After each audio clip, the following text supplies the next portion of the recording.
Welcome, everyone, to the Ulbridge Township April 26, 2022 council meeting. Please stand for a pledge of allegiance. Please remain standing for a moment of silence and for our prayer.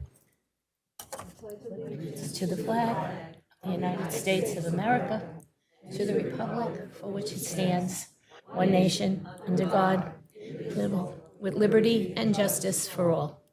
As customary in this chamber, we stand for a moment to remember those who are, not well tonight, to remember all those who are protecting our freedoms, both here and abroad, for our first responders, and for those who have made the ultimate sacrifice, and for those that are suffering over in Ukraine. A moment of silence, please. Mr. Pischetti, our prayer. Dear Lord, bless thy servants in the ministry of public affairs who serve thee in this chamber. Give us quiet minds and hearts that we may hear thy voice. Help us to know when to speak, when to be silent. Give us strength to oppose the wrong and uphold the right. And grant that we have a good conscience and soul at peace with thee and with one another. Amen. Amen. Please be seated.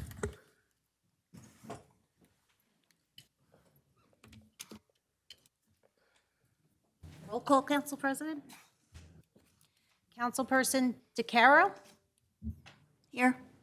Councilperson De Palma? Here. Councilperson Desai? Yes.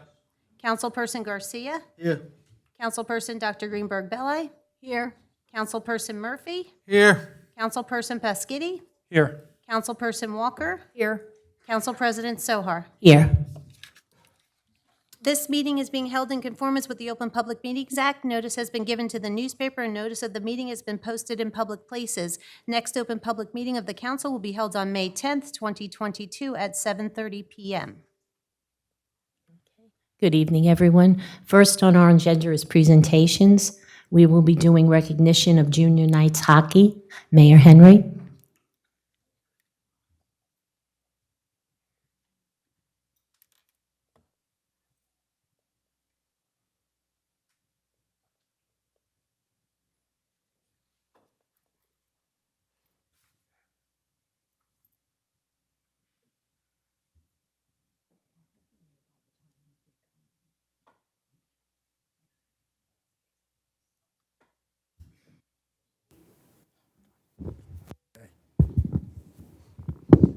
New courtroom, right?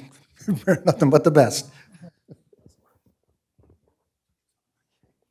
Okay, good evening, everyone, and welcome to tonight's council meeting. We have a very special group of individuals joining us tonight. Tonight we are recognizing the Ulbridge Junior Knights Bantam 14U A-Team Hockey for their accomplishments this season, including the regular season and the playoffs. I'd like to say a few words before we give out our certificates. Our team this year was led by head coach Chris LaCicero, assistant coaches Frank Vella, John Shapiro, Joseph Hayes Jr., Jim Apgar, Chris Ritchie, and Mark Schroeder. And also joining us tonight is our team manager, David Morrow. Just a few things. During the regular season, 20 league games were scheduled against teams across New Jersey, and this team won all of them.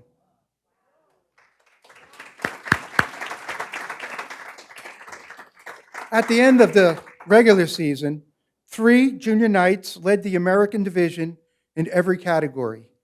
Zach Schlein had the most goals, Nick Gallo had the most assists and most points, Logan Schroeder had the lowest goals against average and the highest save percentage. In fact, this team placed 4 players in the top 10 for goals, 4 players in the top 10 for assists, and 5 players in the top 10 for points. What an accomplishment, guys. Congratulations.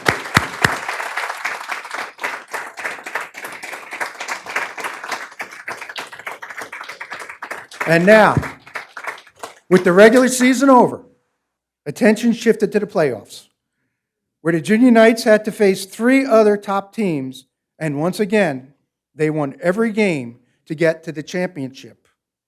In a very exciting final game, the team pulled out a 1-0 victory to win the American Division, capping a 24 and O season and earning the championship banner now proudly hanging in our John Piccolo Arena. Great job. Thank you.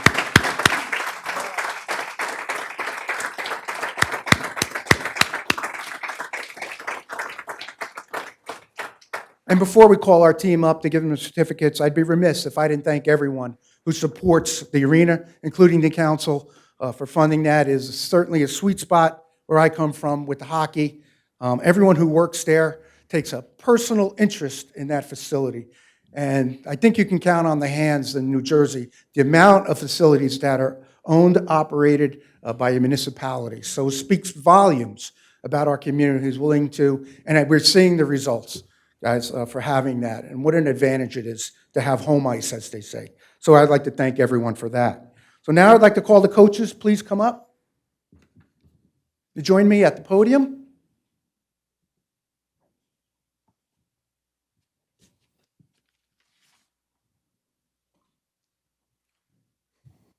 Thank you. You want to give out to the coaches? Then you call the names and we'll greet them. And then we'll go down and get a group picture.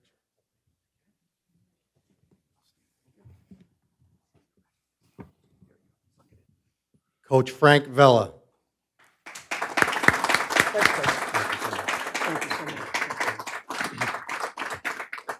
Coach John Shapiro.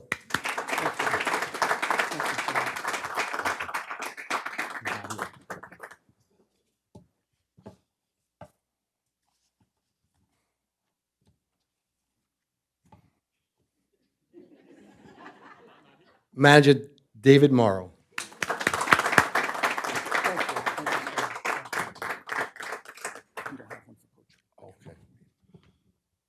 Now the players. To the captain, Joey Barone.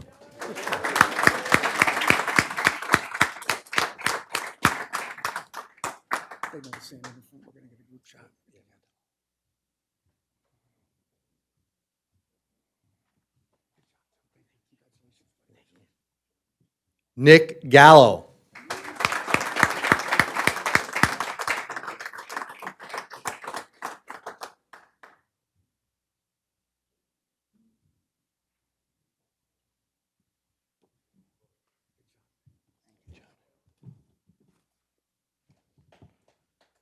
Sean Lorenz.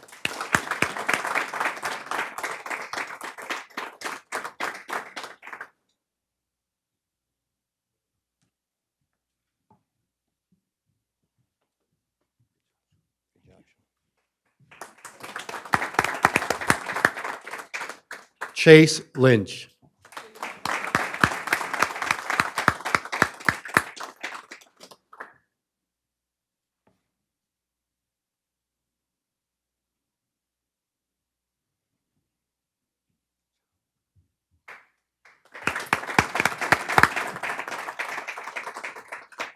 Jack Perlman.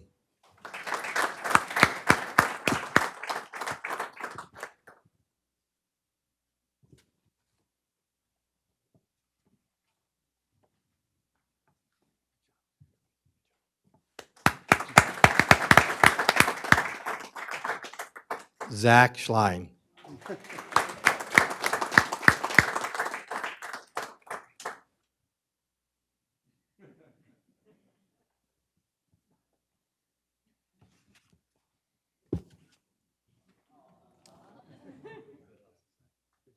Good job, Zach.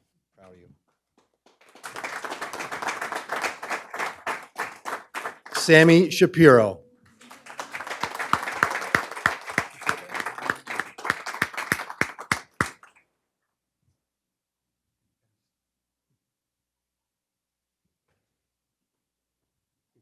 Good job, Sammy. Jason Spaulding. Good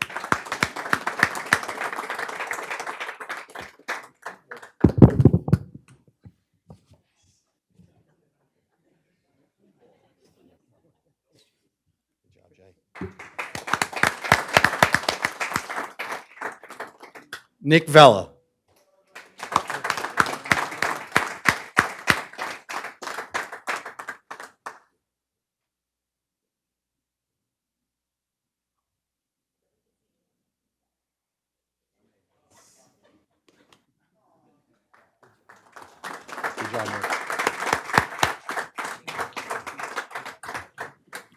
Jason Wheeler.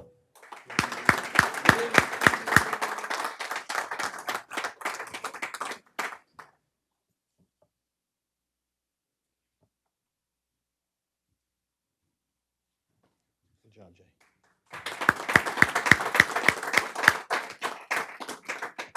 Seamus Moose Wilson.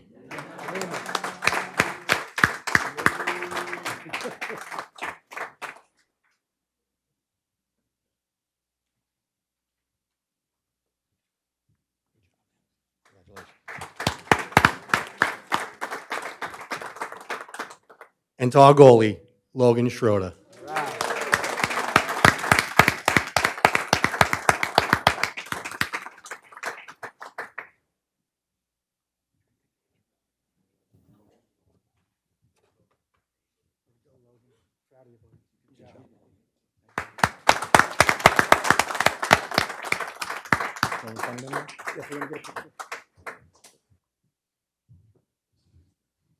Again, we're going to get a group picture with the council if you'd like to stand up in the background.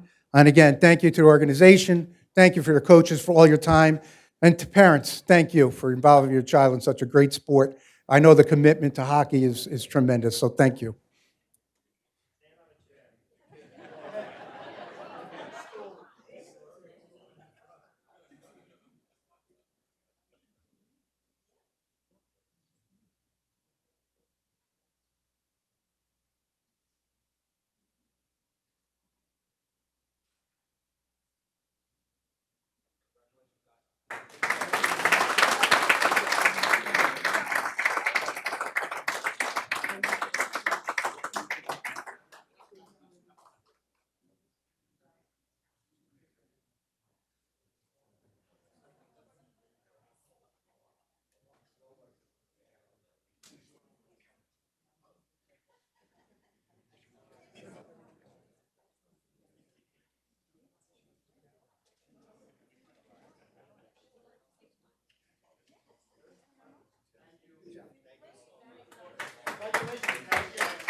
Congratulations and have a great evening.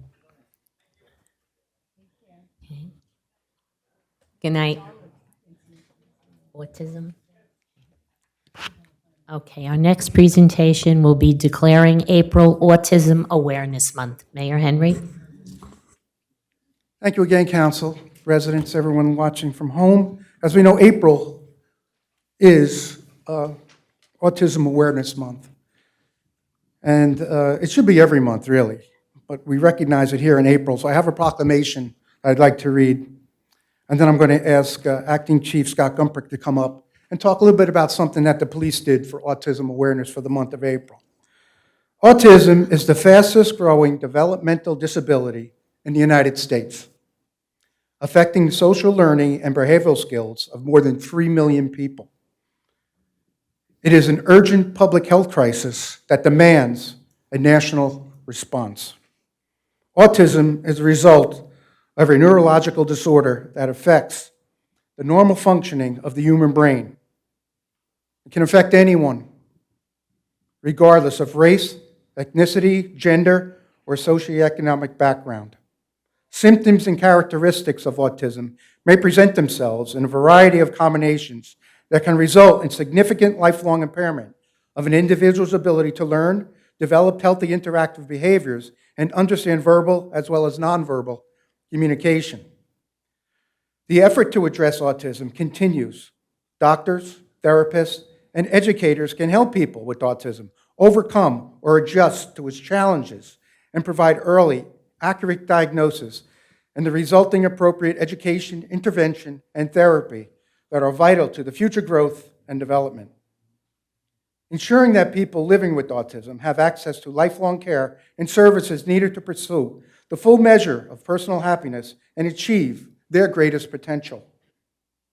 Ulbridge is honored to take part in the annual observance of Autism Awareness Month in the hope that it will lead to a better understanding of this disorder. Now, therefore, I, Owen Henry, Mayor of the Township of Ulbridge, Township Council, County of Middlesex, State of New Jersey, do hereby proclaim April 2022 as Autism Awareness Month and urge all citizens of Ulbridge to raise public awareness of autism for the myriad of issues surrounding it, as well as to increase knowledge of the program that have been developed to support individuals with autism, including their families. So I would ask Acting Chief Scott to come up and talk about a program that the police did. Thanks, Scott. Thank you, Mayor. Thank you, Council, for having me. Thank you, Mayor. So for Autism Awareness Month, we had the department purchase these autism symbol badges that you'll see some of our officers wearing on their outer carriers.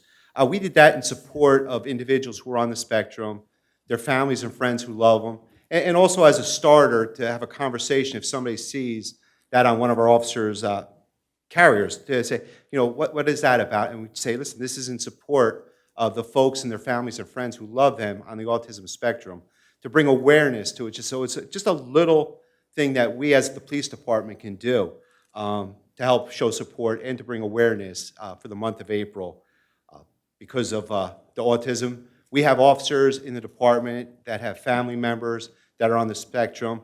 I believe every one of us probably knows somebody who's on the spectrum.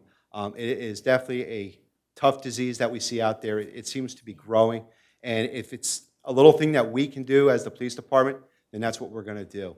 I'd be remiss if I didn't thank Sergeant Herb Doctors for spearheading this program. It was his idea to bring it to the forefront. So Sergeant Doctors, thank you for that.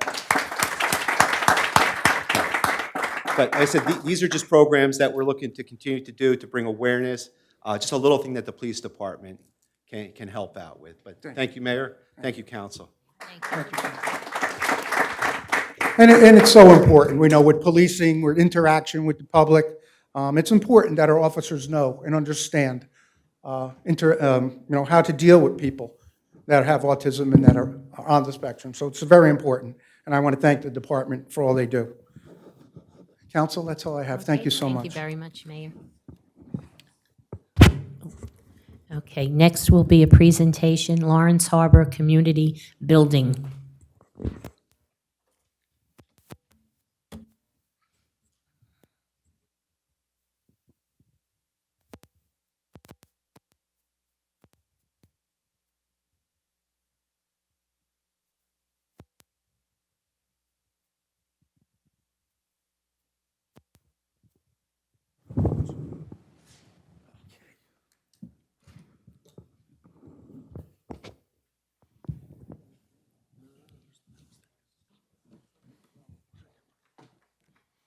Thank you, Council. Yes, good evening. Tonight, I would like to make a presentation where we are as of today. As you know, we are committed to constructing a new building in Ward 1 along our waterfront in Lawrence Harbor, where the existing community center is. That building has served its purpose. It's been there a long time.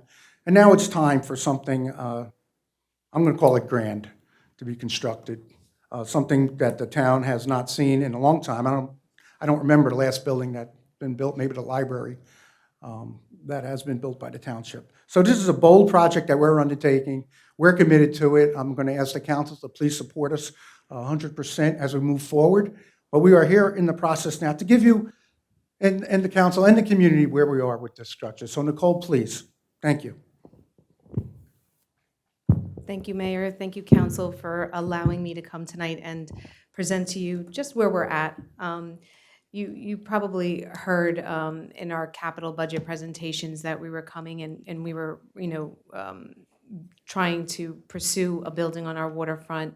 The original building was actually constructed in 1970, the late 1970s. I actually had to go back to aerial photography that dated that far back just to see when it was built. I know I had discussions with Matt Mercurio, our Director of Parks and Recreation, and he had conversations with his staff. And the original building, which is quite oddly shaped, it's almost two octagons put together. And you almost want to say, was it a concession stand? Did they close the walls in? How did this architect determine the shape? Anyway, the usage inside is quite limited because then you have to take this two octagons and sort of parcel it out into room types that are usable. The interior and exterior were renovated in 2003, and I did find contract documents that supported that. It seemed like there was some mechanical equipment that was added, some exterior landscaping, and then they sort of parceled off the interior of the building to probably better use the space. When I had coordinated with our Director of Parks and Rec, he had told me that that building is used quite often. Currently, even in the state that it's used for summer camp, half-day programs, adult fitness, cooking classes, local civic groups meet there, as well as they have local sports meetings as well there.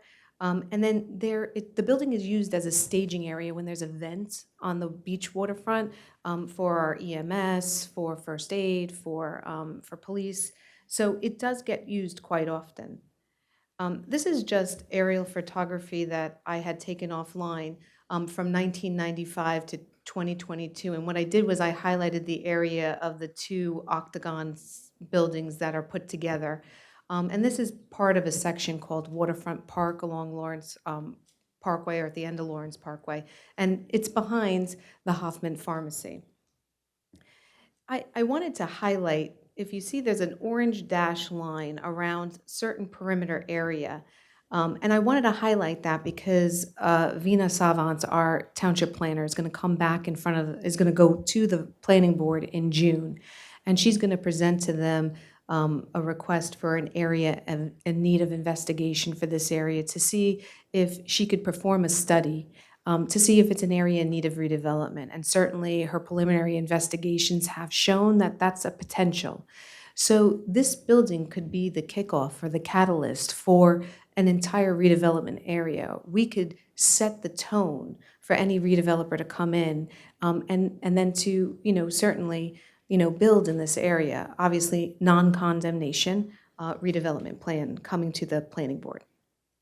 This is the existing building. Those are the two octagons that I was talking about that are put together. There's a variation in height between the rear of the building and the front of the building. There is a ramp that gets you up there, and there are some seating areas. This is looking at the rear of the building, and it's facing towards the north. This is looking towards the south, southwest actually, and you'll notice that porta-john out there, because there's no facilities for beachgoers to, go unless that building is opened. And then you'll see the west, this is actually facing the west side. Now, the intent is to demolish the existing building and to construct a two-story building. Because the building is used a lot, why not use the existing footprint, build on top of it, and have that much more area to program? The footprint of the proposed building would be 4,500 square feet. The total area would be 9,000 square feet, first and second floor. The second floor will have a terrace off of the balcony so you can enjoy the views. The ground level will have an outdoor seating plaza, and then it would have, because of the height differential between where the building is and as you saw in that existing, you could actually put steps and use it as seating, almost like an amphitheater seating area. So people not only can use that grand outdoor plaza area for eating or for enjoying or reading a book, they then can use sort of like that amphitheater seating. So the existing building or the existing area plus any additional programming due to the large space would be utilized in the building. It could be used as a revenue generator. A lot of the homes in Lawrence Harbor, they're smaller. So if you want to entertain or have a party or you want a rentable space, this would be a good opportunity for that. And then in inclement weather, we could use it as an emergency shelter in warmer or colder climates, you could use it either as a warming facility or a cooling facility. So it does have that advantageousness to it. This is what the building would potentially look like. What we had done was, and certainly I take no credit for this, EI Associates, we had put out an RFP for proposals for a conceptual design. EI Associates, who is the lowest bidder and has done work for this township, actually they designed this courtroom. They're the ones that put the plan together. In the room with EI Associates was the mayor, myself, the BA, our Parks and Recreation director, our township planner. I'm trying to think of who else was in the room. So it was like a small steering committee trying to drive the consultant to sort of, take advantage of the views out there, try to utilize the space that's given there. It's important to make sure that the building is in the impervious area that's there now. We're on the waterfront, so we wanted to make sure that we are not in any flood zone, which we are not. And history dictates that, because the mayor did say during Hurricane Sandy that this building was not affected because of that height differential. So that's very beneficial to us. So the first photo is actually looking towards the southeast, and then the bottom is looking towards the northwest, yes. So this is just elevation views, right? So this is, when you're looking at that, it's south on the top left corner. That's actually entrance, which is technically the rear of the building now, not the beachfront area. You'll see that the bottom left view is the north view, and then that's actually, all those windows are supposed to take advantage of the views. And then you have both sides on either side. This is actually, and I know this is a bit small to see, but this is actually the interior layout of the building. And you'll notice the dotted lines on the front of the building. And what we did was, especially for events and programming, you want to have sort of that collapsible wall so that you could either utilize it as one big room, or you could utilize the space as three separate areas. There are existing restrooms in the facility that are accessed from internal, but there's also two, you'll see at the rear upper left corner, there's two restrooms, one men, one woman, that is only accessible from the exterior, and that's for the beachgoers, so that they could have somewhere to go when and then we could eliminate the porta potty that's out there. And then you'll see that there's stairs. You can access that terrace from the interior of the building. So you could walk into, you'll see on the upper right corner of that photo, that's the entrance. You walk into a vestibule, then you walk into the lobby. The lobby has the elevator to get you to the second floor. You can come up the stairs. But you could go directly up the stairs and then outside to the terrace. The idea is to have the terrace accessible from the interior of the building only, so that there is nobody on the terrace when the building is closed for safety purposes. So the stairs on the left side of the screen is really just for an emergency exit and a requirement based on the building size. Here we're talking about now funding opportunities. How are we going to pay? So our initial cost estimate from our architect is about $5.1 million.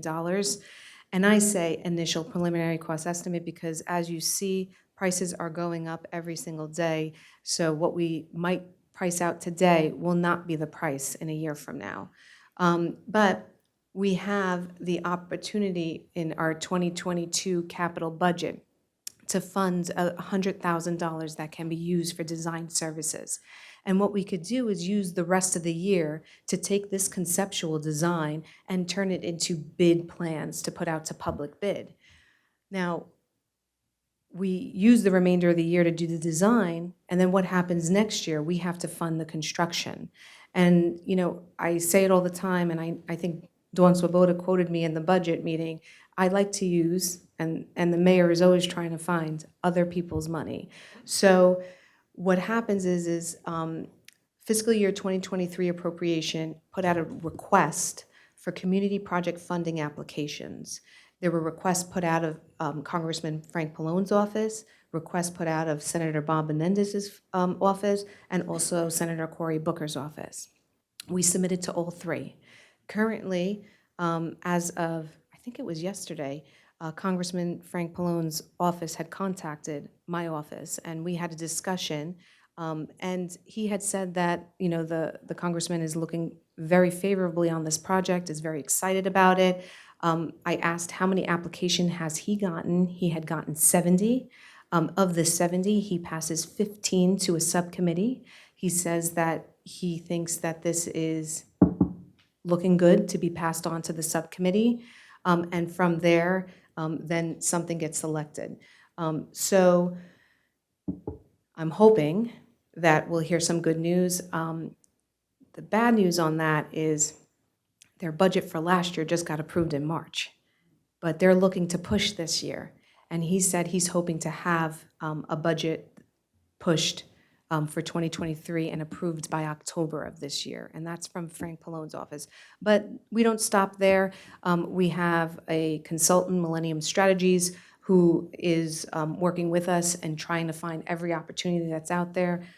We get emails daily on anything, and we jump on anything that we qualify for. So the next steps would be then to prepare a request for proposals, submit it to our pre-qualified engineers and architects to see if they can come back to us and provide us with a proposal on cost for the design services associated with the project. We could, if it fits within our budget, we could then award that, move that forward in this year, and then hope for additional funding to construct in 2023. Thank you very much. Anybody, councilperson on my left have a question? Mr. Desai. I do not have a question, but I think Nicole knows that Congressman Pallone's office initially contacted me, and I immediately forwarded to our business administration the email to apply for this grant. As of this afternoon, the status of this grant is this. Congressman's office has received almost 80 proposals, but he can submit only 15 for appropriation. And right now, I think we are in a good shape in one of the 15. Frank himself liked this project, and he represents that area. So he has a special bond with the area. So he told me that I'll do my best to get this grant approved for this project. So I just wanted everybody to know that I'm constantly in touch with Frank's office, his chief of staff, Mr. Montecchio, and Frank himself. So I'll keep updating Himanshu whatever I get the information from them. Thank you. Okay. It's a win-win situation. I don't think any one soul in the township has a reason to oppose this application. Okay, anyone else on my left? Ms. Carroll? Do we know approximately what the grants would be, or is that just sort of an open-ended? Congressman Pallone's office had alluded to me that the maximum grants that they would be providing us would be 1.5 million. Okay. But it doesn't stop us from getting grants from other entities. Got it. And so we want to make sure our project is fully funded. You know, our mayor and administration and council have not, you know, increased taxes since I've been here. I've never seen it. So, you know, the intent is to have it fully funded. Okay. And that would be, that's why you're applying for the other grants, and it won't move forward until. Yeah, so the good news is in this next sort of 6 months or 7 or 8 month period while the design process is going on, that could sort of allow us to fill out these applications and sort of bank, you know, on certain things. Obviously, you don't find out if you get grants right away. It's a process, the Sure. reviewing and stuff like that. So it's a process, and we look to get a lot of other people's money. Excellent. I hear you. The other question I have is really not, it's not that important, but it just kind of came up. Who will do the maintenance on, you talked about the toilets that will be available to the public. How will they be maintained? Like, is that even part of the planning process yet? Well, it's our building, so we would maintain it, So- but it would fall under Parks and Recreation. And Okay. currently, the existing building is maintained by Parks and Recreation. And Okay. Matt Mercurio is here if there's any specific questions on maintenance of the Okay. building. No, because I'm just thinking, the bathroom, it would have to be cleaned, I would imagine. yeah, obviously, Every yeah, day. Yeah, okay, that was it. That's what I said, it was probably a stupid question, but No. it was the first thing that came to my mind. Okay, That's it, you thank you. good? Okay, anyone else on my left? Mr. De Palma. Mayor, recall, we still have some money left from the previous COVID relief fund. Okay. We used some in Monino Miss- Park, so everything is gone? Mr. Desai, excuse me, Mr. Desai, but I recognize Mr. De Palma, so let him speak, please. It's okay, if he can have his question answered. Sorry. Okay, then finish your question. Okay. Okay, all right, thank you. Okay, Mr. De Palma. Nicole, I just want to say the plans look good. I especially like the availability of the bathrooms from the outside, because I know that's one, especially with young kids, one with young children, the desire to go to the bathroom on a consistent basis with your kids is always there. And I know my wife her desire never to use a porta potty is there as well. So I think that's great. I think it'll really revitalize that area and hopefully draw more and more people down there and really, become a jewel down that way. As I said last meeting, at night you see Lower Manhattan. That's a rarity around here. So I think it'll be awesome. Yeah, and you'll see in the top left elevation view, that right corner, that's the wall, and then there's an overhang that overhangs the area where you sort of sneak into the bathrooms from the back. Yep. I have faith that you can go and get other people's money for us. Yeah.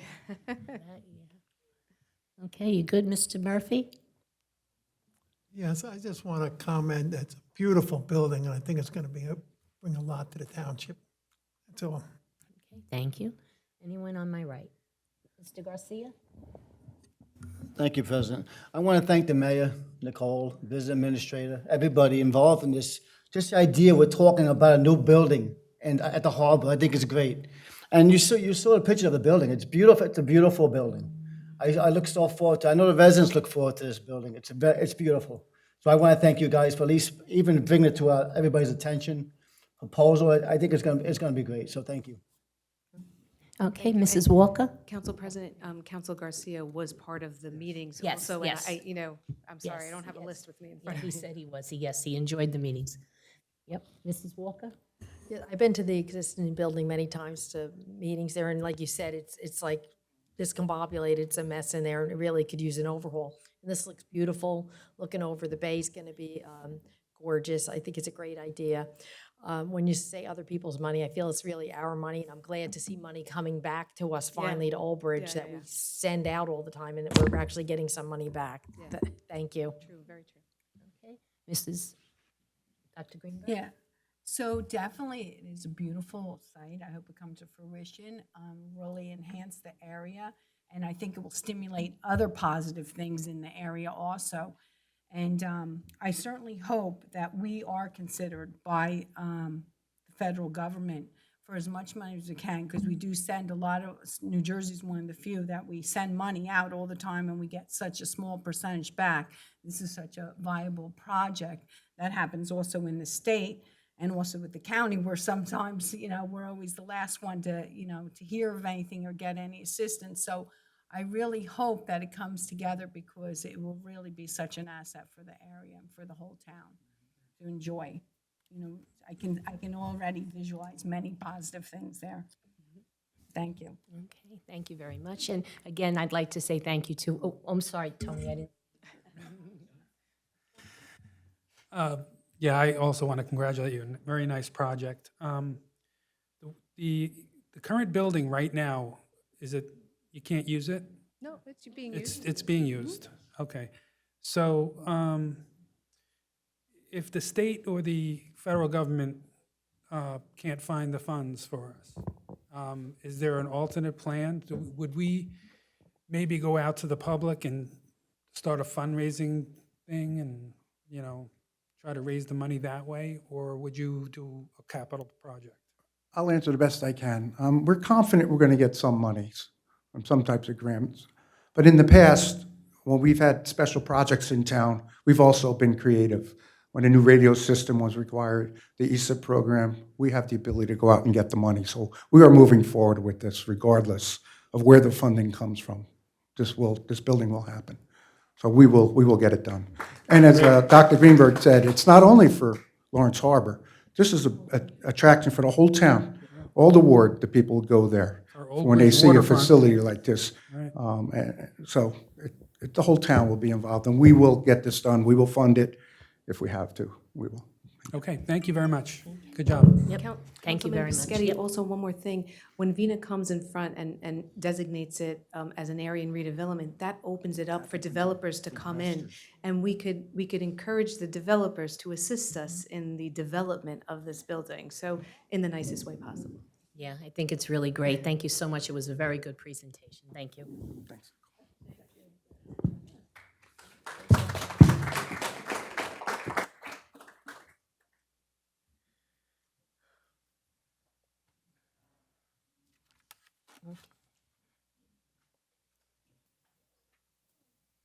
Okay, next is appointments. Resolution of the Township of Ulbridge, County of Middlesex, State of New Jersey, memorializing appointment of members to Housing Authority. Move it.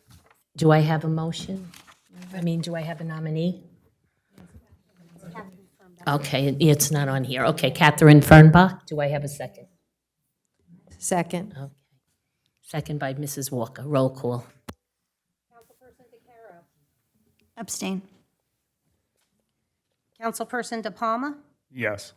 Councilperson Desai? Abstain. Councilperson Garcia? Yes. Councilperson Dr. Greenberg Belli? Yes. Councilperson Murphy? Yes. Councilperson Paskitty? Yes. Councilperson Walker? Yes. Council President Sohar? Yes. That's 7 yeses and 2 abstentions. Thank you. Next is approval of minutes of previous meetings.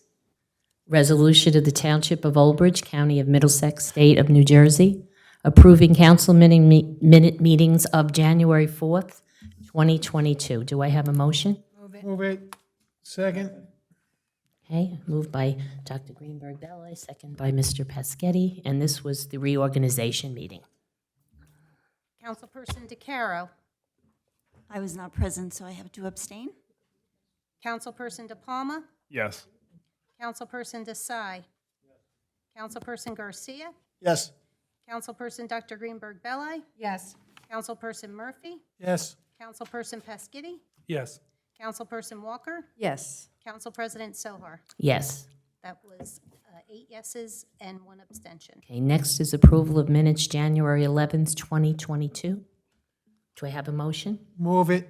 Second. Okay, moved by Mr. Murphy, second by Dr. Greenberg Belli. Councilperson DeCaro? Abstain. Councilperson De Palma? Yes. Councilperson Desai? Councilperson Garcia? Yes. Councilperson Dr. Greenberg Belli? Yes. Councilperson Murphy? Yes. Councilperson Paskitty? Yes. Councilperson Walker? Yes. Council President Sohar? Yes. That is 7 yeses and 2 abstentions. Okay, next will be January 25th, 2022. Do I have a Move it. motion? Move it. Moved by Mrs. Walker? You moved it? Okay, second by Dr. Greenberg Belli. Councilperson DeCaro? Abstain. Councilperson De Palma? Yes. Councilperson Desai? Councilperson Garcia? Yes. Councilperson Dr. Greenberg Belli? Yes. Councilperson Murphy? Yes. Councilperson Paskitty? Yes. Councilperson Walker? Yes. Council President Sohar? Yes. 8 yeses, 1 abstention. Next is minutes February 22, 2022. Move it. Moved by Mrs. Walker, second by Mr. Pasketty. Councilperson DeCaro? Abstain. Councilperson De Palma? Yes. Councilperson Desai? Councilperson Garcia. Yes. Councilperson Dr. Greenberg Belli. Yes. Councilperson Murphy. Yes. Councilperson Paschetti. Yes. Councilperson Walker. Yes. Council President Sohar. Yes. 8 yeses, 1 abstention. Next is March 8th, 2022. Do I have a motion? Move it. Second. Second. Okay, moved by Mrs. Walker, second by Mr. De Palma. Councilperson DeCara. Abstain? Councilperson De Palma. Yes. Councilperson Desai. Yes. Councilperson Garcia. Yes. Councilperson Dr. Greenberg Belli. Yes. Councilperson Murphy. Yes. Councilperson Paschetti. Yes. Councilperson Walker. Yes. Council President Sohar. Yes. 8 yeses, 1 abstention. Okay, next will be bill list, resolution of the Township of Ulbridge, County of Middlesex, State of New Jersey, authorizing the payment of bills, claims, and statements against the Township of Ulbridge in the total amount of $24,753,347.07. Mrs. Walker?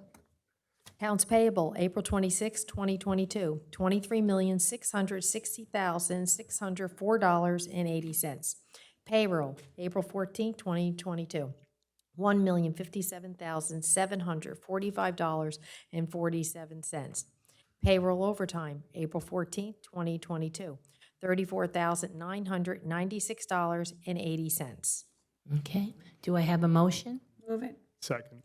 Okay, motion by Dr. Greenberg Belli, second by Mr. De Palma. And this evening, we have Mrs. Shapiro as our acting BA. So, Mrs. Shapiro, can you give us an overtime breakdown, please? Thank you, Council President. There is one payroll on this bill list for April 15, 2022, sworn police overtime in the amount of $23,712.59. Deduct grants in the amount of $5,532.48. Deduct ETO for $2,514.63. Deduct accreditation for $3,102.75. The net overtime total is $12,562.73, representing 279 men and women hours. There were 2 officers injured on duty or on light duty. And then as for the rest of the personnel, there was a slight uptick in recreation because they were prepping the fields for preseason. And then there was also a dance recital, small, slight uptick. Other than that, that is the end of the overtime. Thank you very much. We'll take a roll call now, please. Councilperson DeCaro. Yes. Councilperson De Palma. Yes. Councilperson Desai. Yes. Councilperson Garcia. Yes. Councilperson Dr. Greenberg Belli. Yes. Councilperson Murphy. Yes. Councilperson Paschetti. Yes. Councilperson Walker. Yes. Council President Sohar. Yes. That was 9 yeses, Mayor. Council President. Next is public hearing and/or adoption amendment of those ordinances for second reading. H1, ordinance of the Township of Ulbridge, County of Middlesex, State of New Jersey, amending the code of the Township of Ulbridge, specifically Chapter 169, Festivals, Mass Gathering.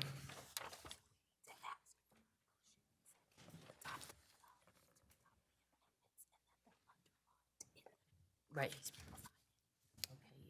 Second reading.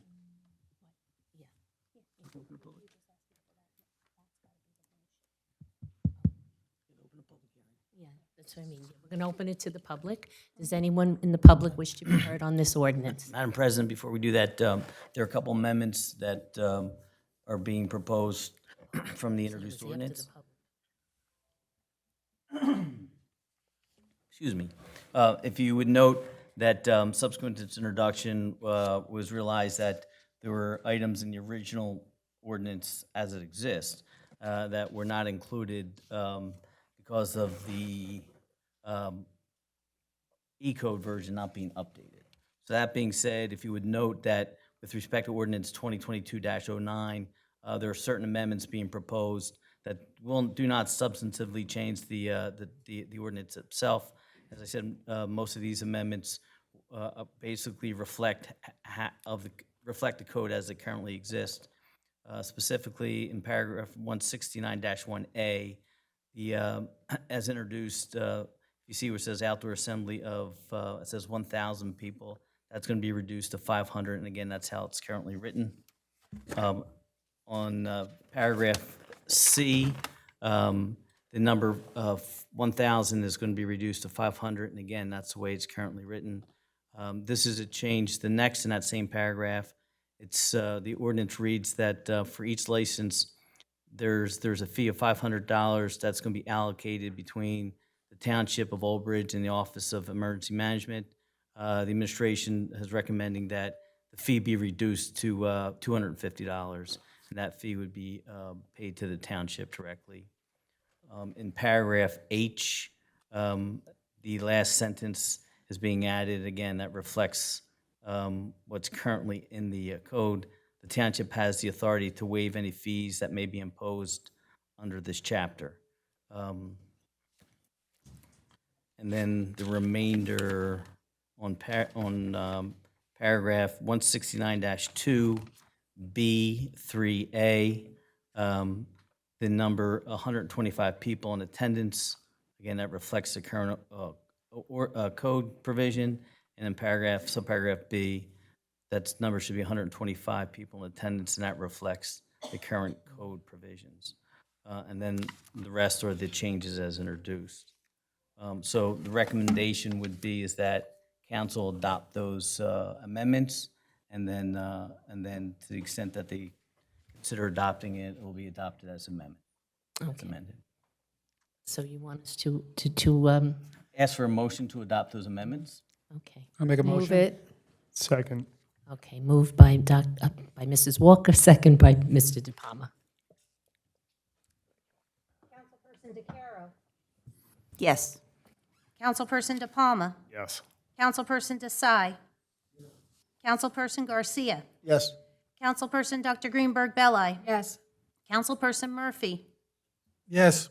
Councilperson Pasquitti. Yes. Councilperson Walker. Yes. Council President Sohar. Yes.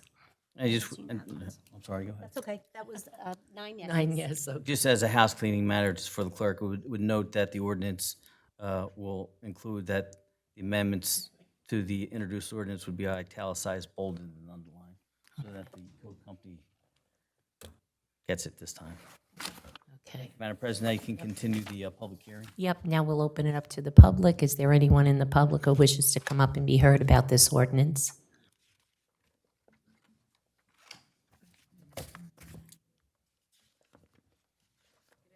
Council, evening, council, mayor, acting Hamashu clerk. So I do have a question. My name is Nina Jochnowitz.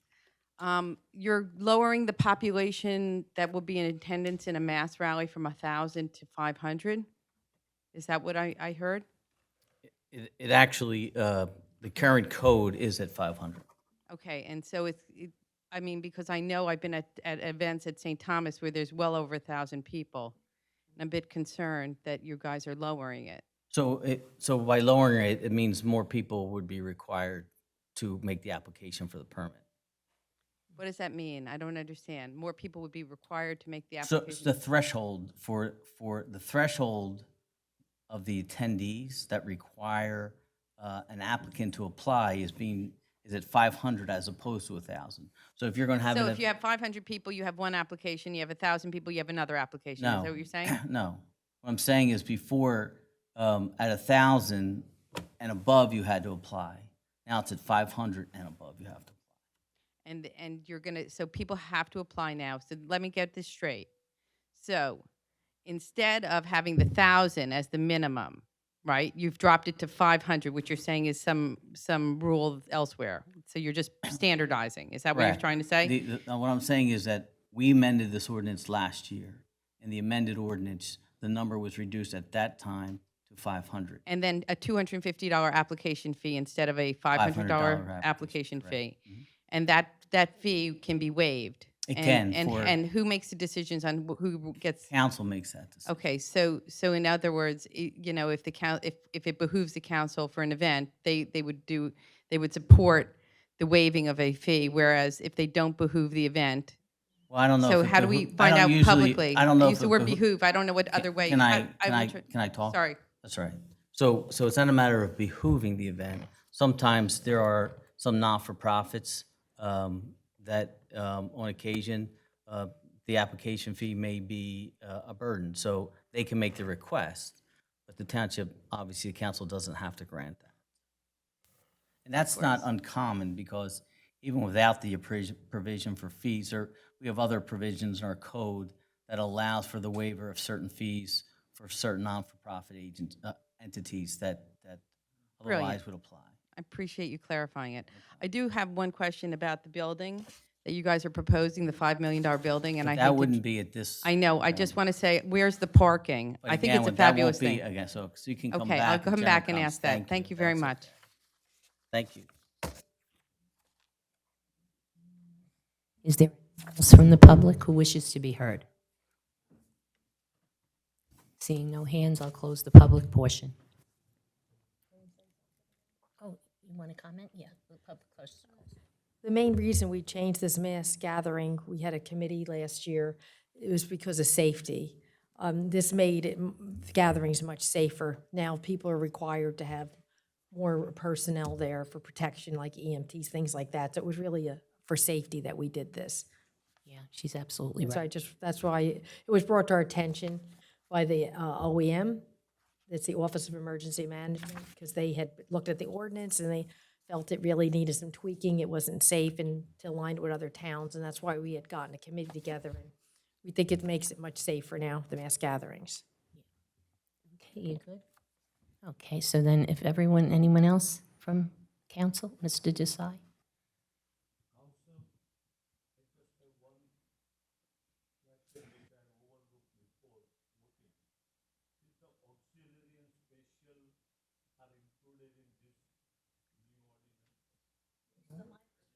Can you use your mic? Please, thank you. Are the auxiliary and specials are included in this ordinance? I didn't see anywhere mention of them. Auxiliaries or specials. Because outside group, when they hire, they always prefer auxiliary or special because it's cost effective for the organizer. So, Mr. Desai, these are only the provisions that are amended, and it doesn't include the entirety of the ordinance. I cannot remember, but no, it doesn't require that they utilize municipal special officers relative to the event. But depending on the size of the event, I believe that there are requirements for crowd control, and they have to show that they have the personnel involved or have retained necessary personnel in order to keep crowd control. Correct? Acting Chief, right? So I thought so. So again, this only reflects the provisions that were changed, but there is, currently exists, there is a requirement that any applicant who meets the requirements of the code have to have personnel for crowd control. Council President? I want to address the lawyer. This ordinance doesn't apply to churches and mosques, is that correct? Synagogues. I think it does. I think if I don't recall there's an exact exclusion for religious organizations. Because again, there was a situation, I think it was St. Thomas, who made an application for a license and it applied to them. And the question became, because they were having some type of cook-off, I think, event, if I recall, if that was what it was, and it certainly applied to them. Yeah, it's just that now that you lowered it, we're considering lowering that threshold to 500. No, that was changed. That was changed last year. Remember that was a threshold that was changed. And again, I think as Councilwoman Walker had alluded to, it was right. There was a subcommittee that was formulated, and they had multiple meetings, multiple input that included a host of individuals, and the amendments to the original code came about through those discussions and those recommendations.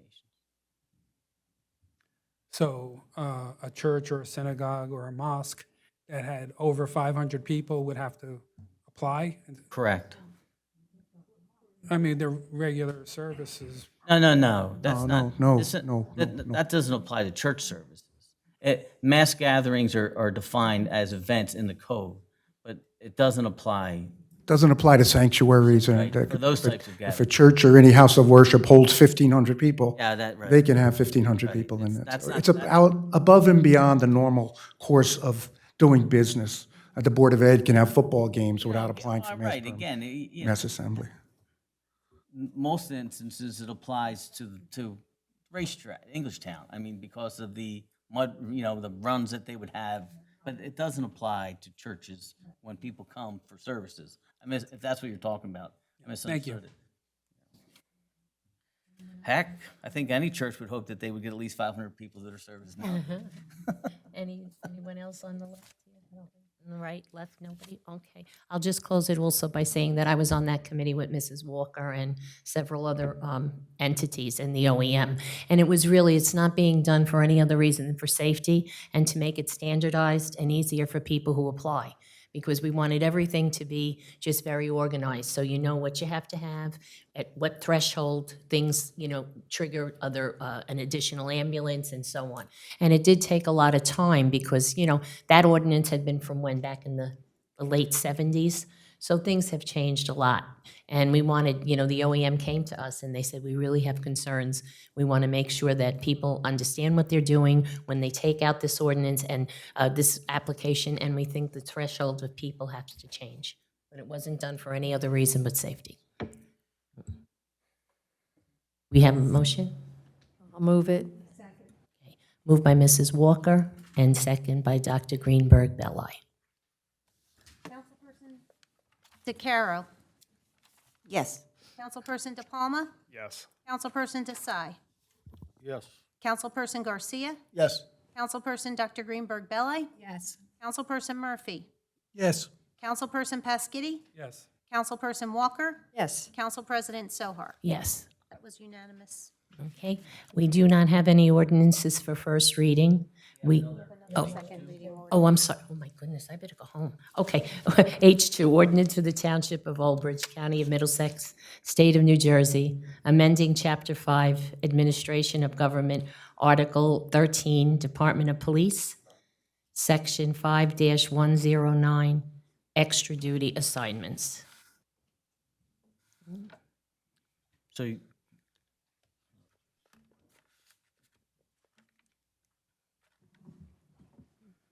Good evening. Good evening, Council. Again, I believe you all have the backup in your packets, what we're trying to accomplish here. Basically, simply said, we want to establish a minimum pay rate for the police officers who do the extra duty assignments, which most of us see as road jobs. They're seen. And the current ordinance based that rate on their salary, 37.5-hour salary. And as you know, we have a big discrepancy in our pay guide, our pay scale. And it's pretty complicated when depending on who's doing the job, to calculate the rate. So we thought it would be fair to pay a minimum of $85 to any officer working an off-duty job. The ones that make more than $85 will continue to make the $85. So that's what we're trying to accomplish here. We believe it's the right thing to do because we have so many younger officers on our department right now. Also, I believe that the contractors bidding these jobs are bidding at the highest rate because they do not know who's going to go out.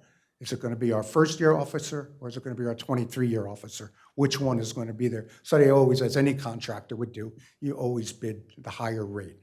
So we just believe that this is a fair and equitable thing to do for the police department and help those who need some help right now. So if there are any questions, Chief fully supports.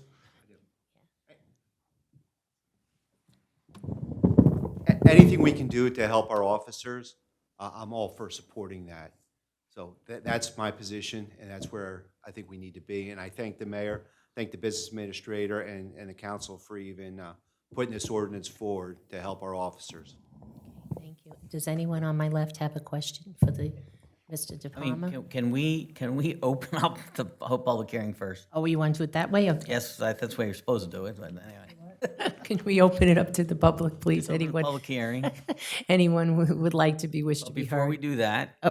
now we heard the mayor's comments, but again, with respect to that, there, as introduced, subsequent to our introducing the original ordinance, the PBA unions, various unions had an opportunity to review it because it's part of their contract, and they came back with some comments and language changes that they wanted included that were not included in the original ordinance. And again, it's not substantive, but I think it's a clarification of language. And as the mayor had said, that currently it's based upon their pay scale. So the younger officers on a pay scale, if they were to get paid at time and a half, they wouldn't be making $85 an hour, right? So what we did, and based upon their comments, again, if you look at the ordinance, the italicized items are being added. We wanted to make clear that, and this is language from their contracts, that all patrolmen are paid based on 37.5 hour work week and not 40-hour work week. And then we added to ensure that that the patrolmen who do not make a minimum of $85 an hour based on the salary guidelines will be paid that rate.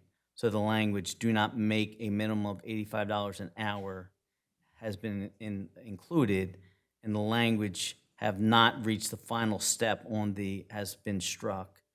And then with respect to the sergeants, lieutenants, and captains provisions, we just added the language, all sergeants are paid based on a 37.5 hour work week. The same thing with respect to lieutenants and captains, because again, that's language from the contracts. So there's no mistaking that the overtime is not based on 40 hours, it's 37.5 hours. So again, given that the intent was obviously to establish these minimums and to clarify, and another thing is that our code did not have the extra duty assignment amounts in it, and statutorily we should have that. It just references the extra duty, so it's actually making us compliant with what the state requires us to do. So again, I would recommend that council adopt the amendments that are italicized in the ordinance before you, and then continue with the public hearing and adoption. And then if you adopt the amendments first, and if you have any questions, certainly you can pose them to the mayor and the acting chief. Okay, so you wish us to do first, the amendments? Yes. I'll move the amendment. Okay, Tony moved it. Second. Okay. Second by Dr. Greenberg Belli. Councilperson DeCaro. And these are on the amendments. Yes. Yes. Councilperson De Palma. Yes. Councilperson Desai. No. Councilperson Garcia. Yes. Councilperson Dr. Greenberg Belli. Yes. Councilperson Murphy. Yes. Councilperson Pasquini. Yes. Councilperson Walker. Yes. Council President Sohar. Yes. That's 8 yeses and 1 no. Again, and the mayor alluded to, just so it's clear, these monies for extra duty are not paid by the township. They're paid by any contractor who are required to have extra duty officers or extra duty personnel with respect to various jobs, typically, the road jobs, but they don't have to be. So that it's permitted, and I think, as the mayor had also alluded to it, the cost sort of brings you into what the costs are in Middlesex County, and that's what we're looking at.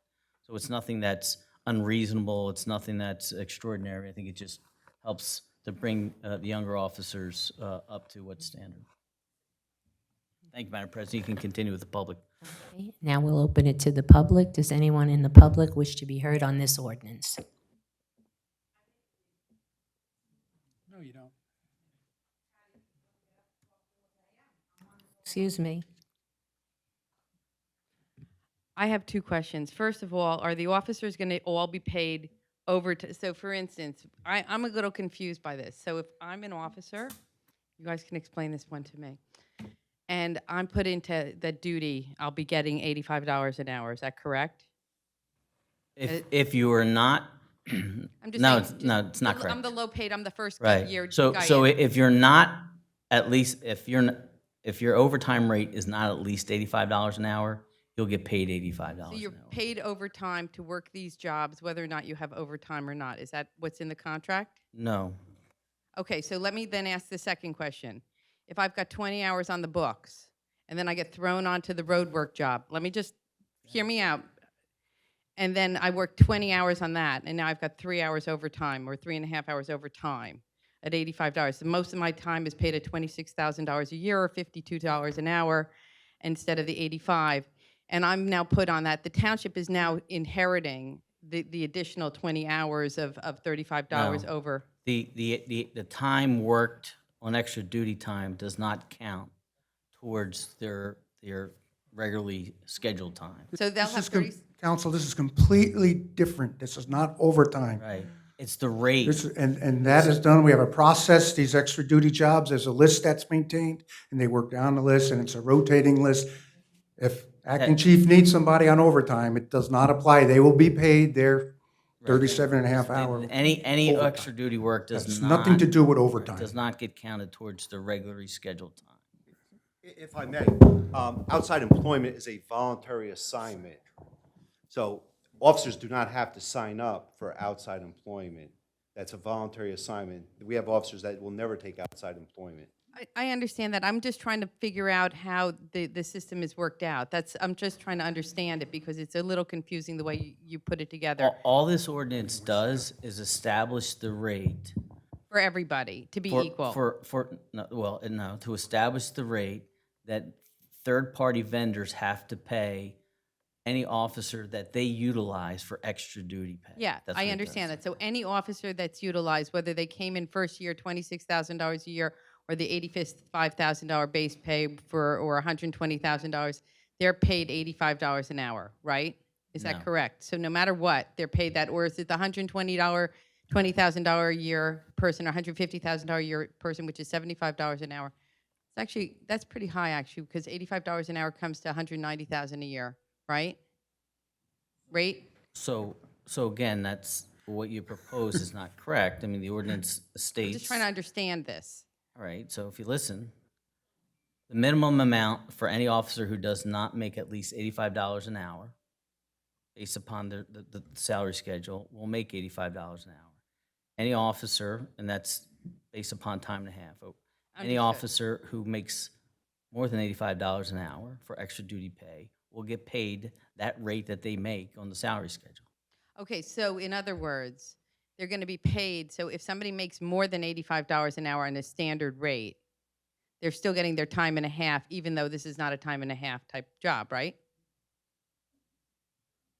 I'm just trying to figure out the rate. So if this gentleman over here, the acting chief, he probably makes more than $85 an hour, right?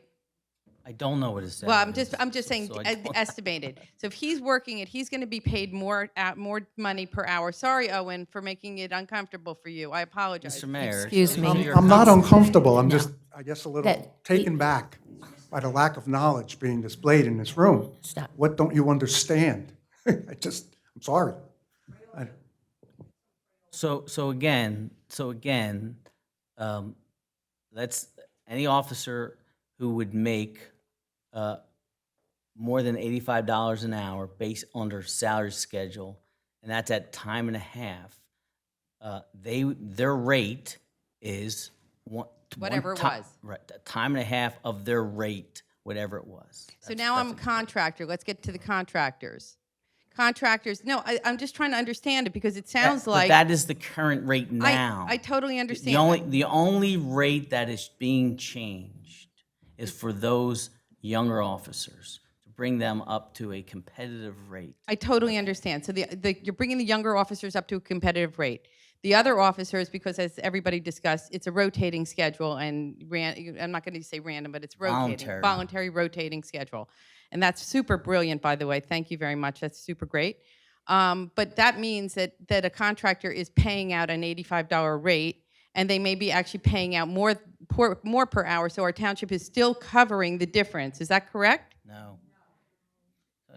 No. Are you going to, are you going, are you going to allow the people in the audience to No, no, answer for so you? let's Thank not lose you. control. Directed here, we'll answer the questions. That's not correct. So I think your question's been asked and answered Okay. multiple times. Okay, so we are not paying for their work. Correct. Great. Thank you. Okay, is there anyone else in the public who wishes to be heard on this ordinance?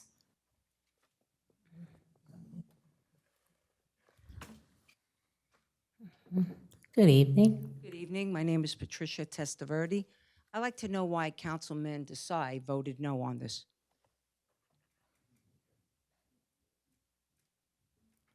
Thank you. Is there anyone else in the audience who wishes to be heard on this particular ordinance? Oops. That's up to the councilman, but it doesn't have to do with the public hearing on Right. the ordinance itself. It's not a Q&A, so if he chooses not to, that's his prerogative, okay? Okay. Anyone else in the So public? again, No? let's not have catcalls from the public, please, right? It's a public meeting. The public are supposed to speak at the appropriate time, and that's public comment. Other than that, please be quiet. Thank you. Okay, thank you very much. So seeing no hands, I believe, for the public portion, I will now close that and go to council. Mr. De Palma? Yes, so I think it's great as written, but I just want to make sure there's a lot of back and forth in case folks didn't understand. And so I fully understand that hopefully everyone else does as well. So theoretically, if you're making $40 an hour today, per the ordinance, you would only get $80 an hour. Now you would be a base pay, no matter what you would make, would be $85 an hour. But if you turn around and you made $50 an hour, you would still be at the base time and a half, which is $100 an hour, right? That would be paid by the contractor, correct? I don't know about your math a little bit. What, 50 times? 7, yeah. But I'm thinking double time, that's why, sorry. The concept, But yeah, Councilman. Yes, our rates, I believe, vary from about $53 an hour to probably over $100 an hour for some of the people who work executive duty science, and they're at the top, based on their salary. So 85 is the base. 85, so now and it's then going to be the Then minimum. it just gradually would move up based off of the step that they're in. So per somebody their making contracts. currently $87 an hour will continue to make 87. Someone making 100 will continue to be paid $100 an hour for an extra duty job. But somebody who was presently getting 60 would make at 85. time and a half Okay. will now go to 85. Okay. Very good. Anyone else on the left? Mrs. DeCaro? You were talking double time, I think. I was, yeah. Who's on first? Yeah. You know what's going on. No, I actually just want to say I think it's great, and I appreciate the collaboration between administration and the police force. And I think it's great that, they came to the table and, with the change of the wording. I actually like this wording a lot better. I think it makes more sense. I liked it before, but I like it even better now. And I think it really does, it helps the, like we said, the younger, the younger guys that are not making that much. And again, just, this is not, this has no effect on the 37.5-hour work week that they have. This is extra. This is separate. Is that correct? Oh, no. Did I say it wrong? So slightly confusing. Our outside employment rate is based on our old 37.5-hour work week. Our current overtime rate is based on time and a half, based on a 40-hour work week. That's the difference. It gets a little bit confusing. Okay, yeah. And that's why Mr. Roselli put the language in there, just to make sure everybody understands that this isn't the normal overtime that you do for regular work or overtime work. This is outside employment paid through a third party, and it's voluntary work. It's not mandated by the chief's office or us to say, you're now working that job. They can refuse as many as they want, they can accept as many as want. But all we're saying is the floor is $85 an hour for those officers. Anybody above the floor they will get what they're entitled to get. Yeah, I think it's great. I think it's a great, great wording. Thank you. Okay, anyone else on the left? No? On my right? Mr. Garcia? Thank you, President. I think it's great we're taking care of these young cops. I just wish I was a cop again. I couldn't imagine making 85 an hour, but you know what? This is 20-some years ago. So good for the guys. They deserve to make the money, and I think it's a great thing. So thank you. Mrs. Walker? Thanks, Mayor Henry, for coming up with this. I think it's a great thing I think that they should make the same thing as outside contractors paying for it. I feel that the young officers, they really could use that. Thank you. Anyone else? Dr. Greenberg? I think this creates consistency and uniformity amongst the police officers. It is, as you explained before, it's a voluntary base, it's a rotating schedule, it's not an obligation. If they want to take it, they can, and it is paid by an outside contractor, so it's a win-win situation. Thank you. Okay, anyone else? No? All right, I'll just close by saying also thank you for all the time spent, and I think it's been made clear what the intent is, and I think it's a very good one. We need a balance, and we have to start looking at things sometimes a little bit differently in order to, help certain areas at certain times. So thank you very much, gentlemen. Okay, so we're going to have a motion in a second. I'll move it. Second. Okay, moved by Mr. De Palma, second by Mrs. Walker. Second. Councilperson DeCaro. Yes. Councilperson De Palma. Yes. Councilperson Desai. Yes. Councilperson Garcia. Yes. Councilperson Dr. Greenberg Belli. Yes. Councilperson Murphy. Yes. Councilperson Pescitti. Yes. Councilperson Walker. Yes. Council President Sohar. Yes. And thank you again.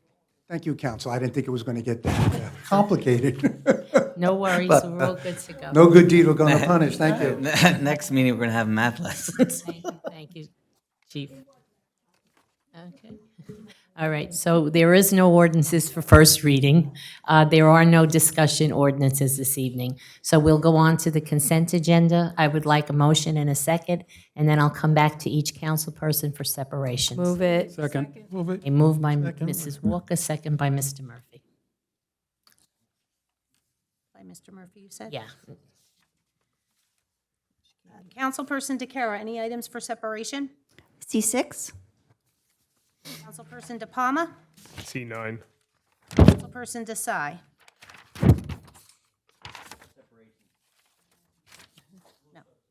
No? Councilperson Garcia. No separations, thank you. Councilperson Dr. Greenberg Belli. No, thank you. Councilperson Murphy. C7, he said? Yes. Councilperson Pescitti. No separations, thank you. Councilperson Walker. No, thank you. Council President Sohar. No, thank you. Okay, so we want a motion on the remaining balance. Yes, you're going to put it right on the balance, and then we'll go to the separations. Okay, so, so we're getting a motion in a second? Or we're good? We made it already, so just take a roll call, and then we'll go to the separations. Yep. Okay, ask for a motion. Okay, so we need a motion on the balance of the consent agenda? Move it. Move it. Second. By Mr. Pescetti, second by Mrs. Walker. Councilperson DeCaro. Yes. Councilperson De Palma. Yes. Councilperson Desai. Yes. Councilperson Garcia. Yes. Councilperson Dr. Greenberg Belli. Yes. Councilperson Murphy. Yes. Councilperson Pescitti. Yes. Councilperson Walker. Yes. Council President Sohar. Yes. Okay, so we're looking for a motion for item, discussion on item Next, number yeah, next, C6? we separated C6, that's Mrs. DeCaro. Discussion? Okay. I just wanted to ask, I think that's great. We have, we're getting that $7,000 distracted driving crackdown grant. And I think that's wonderful. And I was just wondering if we had any, if there was a program in place that we were using or what exactly the program will be for that grant. Acting Chief? Pretty much all we're looking for there is, we have enforcement, that is the crackdown grant, distracted driver, that's cell phone usage, That's all that stuff, and the state has afforded us that money so we can use for enforcement purposes. That's why you may see extra patrols on the highways enforcing that, and that money is being funded through this grant program. So it's more for just having the extra manpower? Enforcement, got it. Okay, that's great, thank you. And it might help you, whoever is on C7, that's pretty much the same thing under C7. Yeah, right. Okay. Anyone else have a question on C6? Mr. Murphy, did you have a question? Oh, yeah, no, C6 first. So are you finished, Mrs. DeCaro? Yes, that was it, thank you. Anyone else for that one? Okay, so make a motion. Move it. Okay. Second. Okay, moved by Mrs. Walker, second by Dr. Greenberg. Yes. Councilperson De Palma. Yes. Councilperson Desai. Yes. Councilperson Garcia. Yes. Councilperson Dr. Greenberg Belli. Yes. Councilperson Murphy. Yes. Councilperson Pasquitti. Yes. Councilperson Walker. Yes. Council President Sohar. Yes. That's 9 yeses. Okay, next will be C7, Mr. Murphy. Yes. And my only question is, I think grants are great and everything, but what's the period, May 23rd through June 5th for click it, ticket or click it, or whatever? Memorial Day, maybe? Why did they make just 2 weeks? Well, that's, That particular grant is for the Memorial Day weekend, the long week. I mean, is it going to be more expensive if you get a ticket that week or something? Okay. The state basically put it out there for us because that's the start of the summer. Okay. That's Getting all, down the that's the only shore, question I like had. that, Thank right? you. okay, anyone else have a question about that? Move it. Second. Moved by Mr. Pescetti, second by Dr. Greenberg. Councilperson DeCaro. Yes. Councilperson De Palma. Yes. Councilperson Desai. Yes. Councilperson Garcia. Yes. Councilperson Dr. Greenberg Belli. Yes. Councilperson Murphy. Yes. Councilperson Pasquitti. Yes. Councilperson Walker. Yes. Council President Sohar. Yes. 9 yeses. Okay, next will be C9, Mr. De Palma. It's not to sound like a broken record every week, but every time this comes up, I like to bring it up. Just the, should anyone be a 100% disabled veteran, please utilize this program to exempt yourself from any local property taxation. So please, if you have questions, please reach out to either your council person or someone in the administration, and we can help you through that. If no.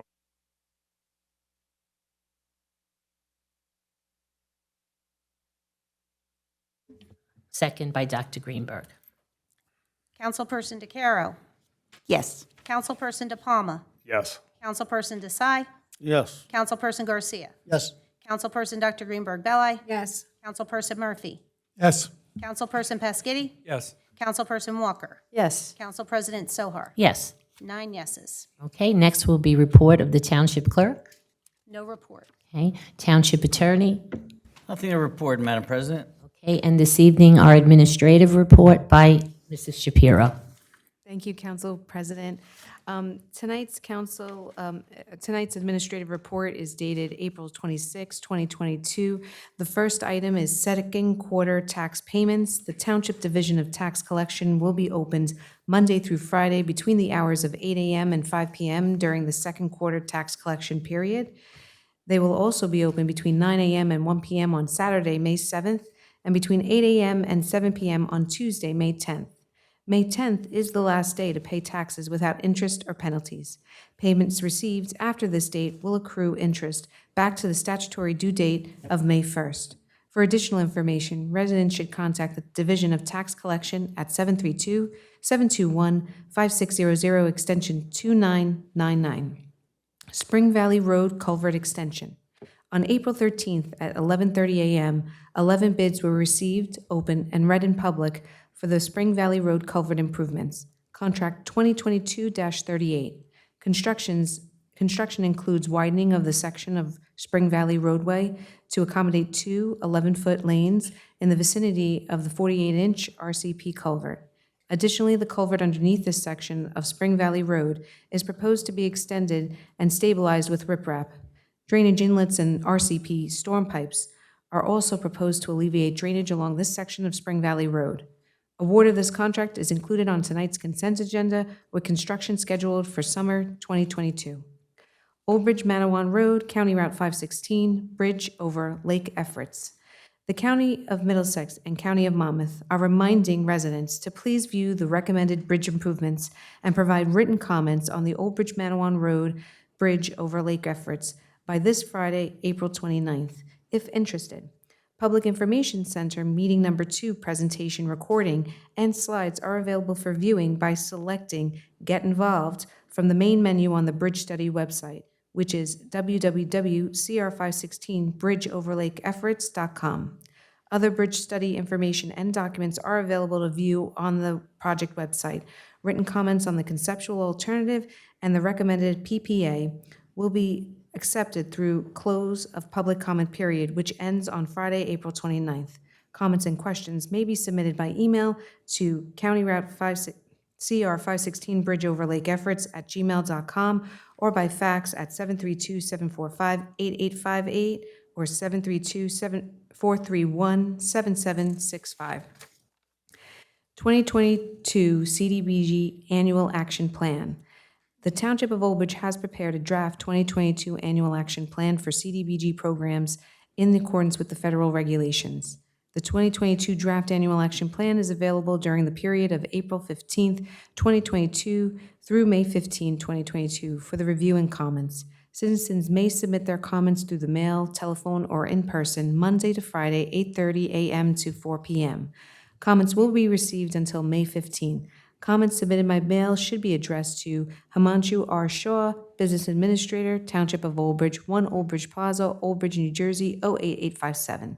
Copies of the plan are available for public inspection during regular township hours at the Office of the Business Administrator and online at www.ulbridge.com/projects. Citizens may submit their comments via email to nshapiro@ulbridge.com. Item number 5, Parks and Recreation. The Ulbridge Township Parks and Recreation Department is seeking camp staff for our 3 summer camp programs that include half-day, full-day, and Camp Robin. Please apply on the township's website at ulbridge.com/recreation. Should you have any questions, please contact the Park and Recreation Office at extension 4999. Item number 6, Earth Day Cleanup. Volunteers from the Silver Lining Center did a great job cleaning up Veterans Park in honor of Earth Day on Friday, April 22nd. Any nonprofit organization who is interested in participating in Mayor Henry's Clean Team should contact the Clean Team Communities Coordinator at extension 6107 or by emailing recycling@ulbridge.com. Item number 7, Spring Leaf Collection. Spring leaf pickup continues in all wards from April 25th through April 29th. Please contact the Recycling Department if your leaf bags are not picked up by April 29th by calling extension 6107 or by emailing recycling@ulbridge.com. And the mayor had reminded me that there should have been an 8th item on here, and that's to talk about Route 34 and Amboy Road traffic light. NJDOT has contacted the engineering office and has alerted us that construction should begin by the end of May 2022 with concrete work for a concrete island and then also for the electrical work associated with the traffic light. So I just wanted to update council and thank the mayor for reminding me to include that on tonight's consent agenda, administrative report. Okay. Thank you very much, Mrs. Shapiro. Does any council member have a question or a comment on the report? Mr. DePalma? Yes, Nicole, it's just one thing. I actually had it in my council comments because I didn't see it. The medication take-back that's happening this weekend at the Municipal Center. So for those who have medication, expired medication or medication you're not going to use, we do have a drop box here in the municipal building, but there is an event this weekend on Saturday from 10 to 2 at the rec building. So if you do have any, please bring it down. Anyone else have a comment or no? Okay, seeing no hands, I'll ask for a motion. Move it. Second. Moved by Dr. Greenberg Belli, second by Mr. Murphy. Councilperson DeCarroll? Yes. Councilperson DePalma? Yes. Councilperson Desai? Councilperson Garcia? Yes. Councilperson Dr. Greenberg Belli? Yes. Councilperson Murphy? Yes. Councilperson Pasquitti. Yes. Councilperson Walker. Yes. Council President Sohar. Yes. 9 yeses. Thank you. Next will be public comment on any subject matter for a maximum period of 3 minutes. The public comment portion of our meeting is to allow the public to bring the council's attention their concerns or comments. This section is open for any topic or items in the consent agenda in accordance with NJSA 10:4-12A and the Ulbridge Rules of Council. The council asks the public to limit their comments to 3 minutes or less. Only one member of the public should approach to speak to council at a time. The council will respect the public's time by refraining any comment until the speaker has finished with their allocated time. It should be further noted that public comment portion of our meeting is not structured as a question and answer session. If a member of the public has questions they seek answers to, an appointment can be made with the corresponding department's office during regular business hours. The Township Clerk will regulate the time during the comment portion of our meeting. Okay, thank you. Is there anyone in the public who wishes to come up and be heard this evening?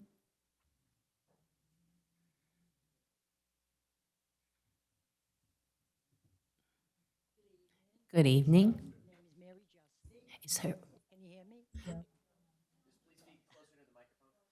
My name is Mary Justy, 27 Pomona Boulevard, and I live across the street to the lake, and it's a mess.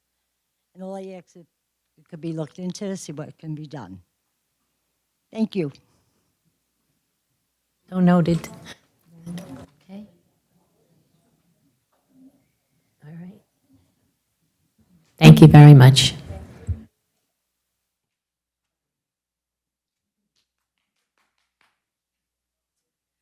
Okay. I know, public comments. I wanted the council to know a really good thing. I am. Mr. Rizzoli, thank you very much for reminding. Rizzelli, I do that all the time. I apologize. No, thank God. We have one great one right up here. That's fine. Anyway, thank you, council, for letting me speak. Nina Jochnowitz, you know where I live, West Greystone Road. I wanted to thank Casey and his team. They did a fabulous job this weekend. Thank you very much, Casey. I think you guys besides the green team that worked on Veterans Park, Casey was on West Greystone Road with his team, and they cleared it out, and we want to thank them. The whole group of West Greystone folks were grateful. Unfortunately, of course, as he probably noticed, there was junk thrown there again. I'd love the council to start to consider again, I know there was a discussion about it, and I know I only have 3 minutes, a discussion about having bulk garbage pickup. I think that there's an opportunity to revisit this and discuss it and see how we can come up with money the same way we could come up with money for a redevelopment of the waterfront. By the way, where is the parking going to be for that waterfront? Didn't we charge for parking in the waterfront at this point? Isn't there parking?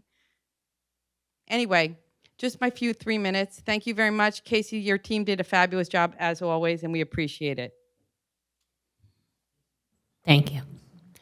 Is there wishes to be heard?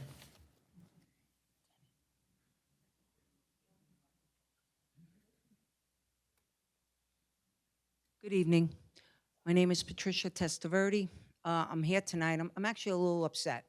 I'm here tonight because Monday, while I was home, I was watching, flicking channels, and last meeting came in. Council meeting. I was appalled and disgusted by it.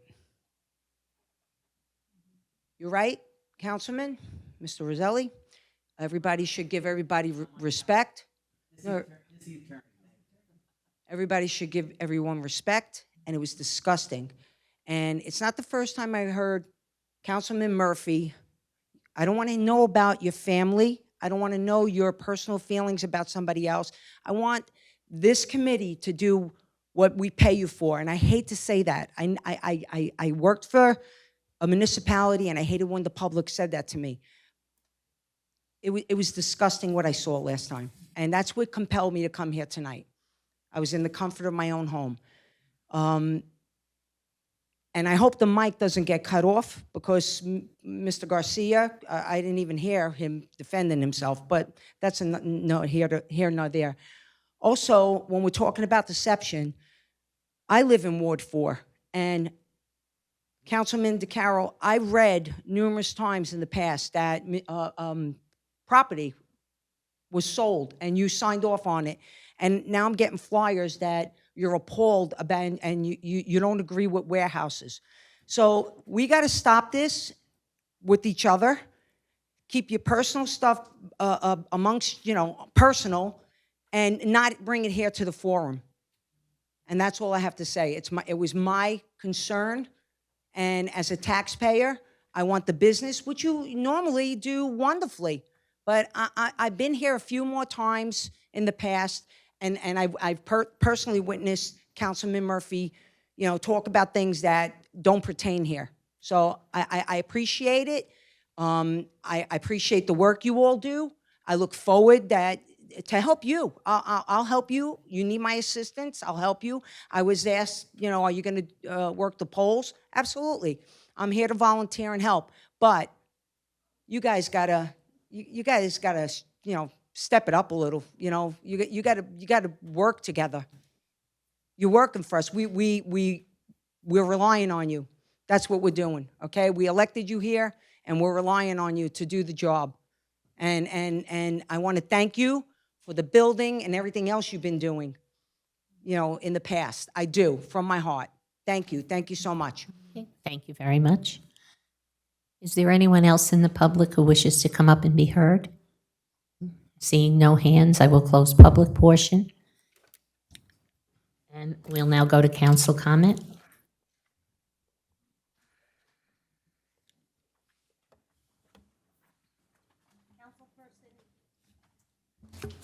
Councilperson DeCaro. Hi, yes. So first, let me address the comment about the warehouses. So there's been some misinformation about that, and I'm glad you asked.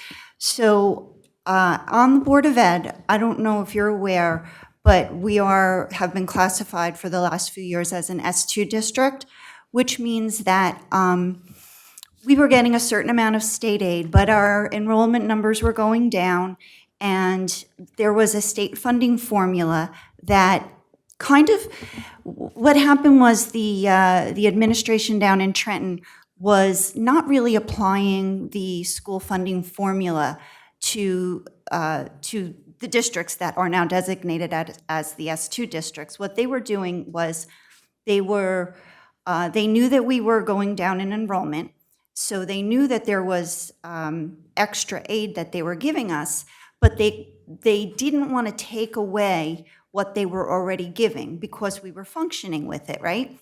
So what they were doing was they called it hold harmless, right? So we couldn't give that money back. That's just against the rules. You can't give it back. So I wasn't on the board at the, I was only on the board for, this was my 5th year. So, most of that time when they were getting that extra aid, I wasn't on the board. So, but what they were doing was they were trying to be very responsible, very fiscally responsible about the budget that they were putting forth, trying to educate, at the time, somewhere between $8,000 and $10,000, depending on what year you're looking at. I'm sorry, 8,000 and 10,000 people, students. So what happened? Okay, I forget what year it is. Maybe it was 2019, 2018. It was right when I got on the board. We approved our budget that first year, and and I'm not going to get into it too much, and we can talk later after offline if you'd like.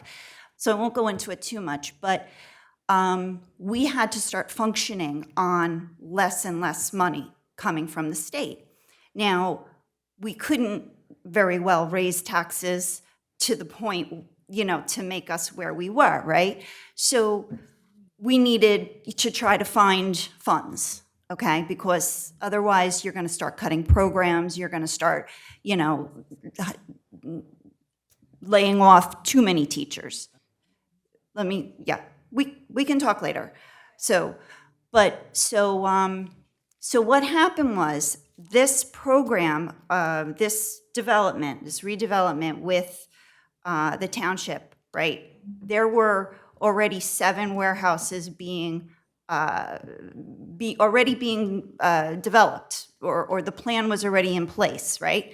So there, we own this one property on, the Board of Ed owns that one property by the Nike base where our transportation is held and our maintenance, right? So that, first of all, the sale hasn't even gone through yet. It's not complete. Okay, it's not complete. And so they wanted that one portion because instead of 7 warehouses, they wanted 8 warehouses. Okay, so it wasn't going to make much of a difference in terms of what was happening with the warehouse development. Whether I agree with the warehouses or not, this was a situation where that developer offered the Board of Ed a really substantial amount of money, $10 million, okay? And is the Board of Ed going to say no? We have to educate our people, and that money was going to go into capital reserves to help with, now we're going to have development coming, who knows what's going to, our buildings need to be upgraded. So for that reason, I voted yes to accept $10 million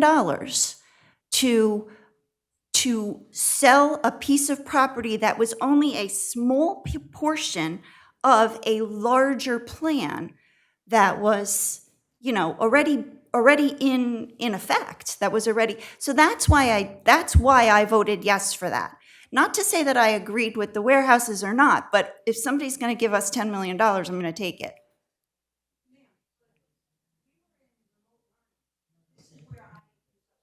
Excuse me. This is not a question and answer, okay? She's going to do her comments. Like you said, yeah, it's not a Q&A. Yeah. Absolutely. I'll be more than happy to talk to you afterwards, 100%. But I hope that answers at least part of your question. Yeah, part. Yeah, okay. That's fine. It's very nuanced. It's like an onion. There's so many layers. So, and it's hard to go into it all right now. I don't want to, I could be here for an hour. Okay. Yeah. So no problem. So anyway, now that I answered that question, I will go what I do have on my council comments that I wanted to say tonight is we had our budget meeting, our town council had our budget meeting the last meeting, right? The Board of Ed is having their budget meeting this Thursday at 7:30. So I really urge everyone that doesn't understand or, is maybe, hearing things, that may or may not be correct. It's not going to be here. No, it's going to be at the school. I believe that the budget meeting is going to be in the auditorium. But I could, again, I can post it or, whatever. If you just look online, usually usually their meetings are in the TV studio, but I believe the budget meeting might be in the auditorium. So it's one or the other. But anyway, so especially council members, members of the public, anyone who really wants to understand the Board of Ed budget, because obviously we're two separate, they are two separate budgets. And I know that last meeting, we were talking about, Mr. Shaw, gave the budget presentation. And yes, the municipal tax is 19%. Board of Ed has a much larger percentage of the taxpayer money, right? So I think it's very important that members of the public, even if you don't have, students in the system, whatever, you're still paying those taxes. And I think it's important that you go to these meetings, go to this meeting and understand exactly what it is, because it will be explained on Thursday. And if you have any questions, you can ask then. And, and I believe, I'm not sure if it's online, it might be online, I'm not sure, I haven't checked, to kind of review a little bit before, because a lot of times what happens is, it's like the little fish that gets bigger and bigger and bigger and bigger. There's a lot of misinformation that gets out there, okay?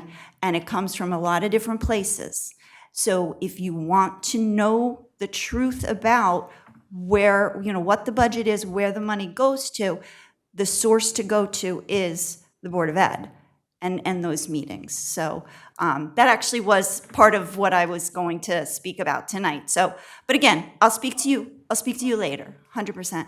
And my computer, I've talked so much, my computer just went dead. Okay, so anyway, on a lighter note, the other thing I wanted to say was, again, with the schools, on April 7th, the Ulbridge High School had a tricky tray, and they hold their tricky tray to give, to raise money to give scholarships to the graduating seniors. They've been doing it for a couple years. This year they went out and did it at Addison Park, and it was a really great event. So I urge all residents, if you like tricky trays, next year, look for it. I believe they're going to have it at Addison Park again, and it was really a great event for a good cause, because that money goes to high school scholarships. The other thing, which Councilman De Palma might mention also, because he was there, I wanted to give a shout out to the Ulbridge High School indoor percussion. They won the silver in nationals in Ohio, and there was a welcome party for them. I was unable to make it, but I know some council members were there. I know the mayor was there, and I always love to give a shout out when we just have such a great town. We have so much talent. Our students are amazing. And I think this is such a great town, and it's, the students are great, and that stems from the parents. So anyway, what else did I want to say? I wanted to, he's not here tonight, but Mr. Shaw, I wanted to thank Mr. Shaw and Mr. Husselli, and, of course, Ms. Hutchinson for being so welcoming to me. I had a meeting, after last meeting, I came and I met with them. I was here pretty much all afternoon, and Mr. Shaw took me around, and Councilman Desai, and we met the whole Ulbridge team, and I saw Ms. Shapiro up in her element, and it was really nice. He introduced me to everybody, and it was really great. So I just wanted to thank them. Of course, like I said, Mr. Shaw's not here. But, and thank you to Mr. Rosselli for your words of wisdom. Thank you to Ms. Hutchinson for your words of wisdom also. And the other thing, last thing, is I was in a meeting last night, and with the county surrogate was there, County Surrogate Cortez, and she was reaching out, and she wanted to talk about possibly bringing programs, talking about estate planning. And I guess this would be for you, Mayor Henry, to talk about, she's reaching out to the senior centers in the different townships, and she is willing to come down and help the seniors at, maybe have a program at the senior center to talk about estate planning or whatever. I mean, I don't know if we already have that. I know we have a really great senior center, so I don't know if we already do something like that, but if that would be something, she's Just more have than them willing. email the information, and we'll handle it from there. Okay, excellent. And I think that's it. I'm done. Thank you. Councilman De Palma? Thank you. I'd also like to congratulate the indoor percussion team for the high school. It was great seeing all the folks down at the Grade 9 Center yesterday. The mayor rode the bus with them a little while, thanking them and congratulating them. It was a very warm welcome. They had fire, police, EMS, bringing them through the town, so it was a great thing to see, and to see the looks on their faces when they got off was excellent. So congratulations again. Also, this past Sunday was the first of the Healthy Kids Running Series at Lombardi Field. So myself, Councilwoman Greenberg, Belli, Councilwoman Walker, and Mayor Henry were there to watch the runners. It was great to see all the kids out there running, and the volunteers also having a good time. It's a beautiful day. It's going to happen over the next couple of weeks, so they have a social media presence. If you want to still join up, you could find them. It's Healthy Kids Running Series. I think it's just Ulbridge, New Jersey. You could find them on social media if you want to bring your kids out for that. Also, be careful on the roads. Now that spring is here and folks are going back to work, Fortunately, I am one of those folks who will be going back to the office, or am back to the office already. Just be careful out there. There are a lot more people out on the road. The last 2 years have been a little bit slower, but as traffic is starting to build up, please be careful. Also, the one thing, so a couple meetings ago, or maybe it was even the beginning of this year, Mayor Henry had the folks from Jar of Hope here. So Jim Raffone, who runs the Jar of Hope, his son has a Duchenne muscular dystrophy. That gentleman and his organization right now is in the process of scaling Mount Everest to raise money for the cause for his son. Even though he doesn't live in this town, a lot of folks that live in this town, All American Ford is a big contributor and a big supporter of his. I just wanted to make sure that we highlighted that. The good and the people in our state, in our county, in our town. This man has done far more than I've ever seen anyone do to bring awareness to a disease that afflicts such a small number of people. His son, unfortunately, is one of those. But to know that a person like him is looking to scale Mount Everest in order to raise awareness is phenomenal. So I just wanted to make sure that we highlighted that. And then finally, just for those celebrating the end of fasting next week, happy Eid. I think it's Eid Mubarak. So please enjoy yourself and have a great week. Thank you. Councilperson Desai. I did not get your name, but I cannot be agree more than what you have said, that we have to work for the people of the township. I agree with your comment that we should work for the people, and that's what we are here for, and you elected us for that.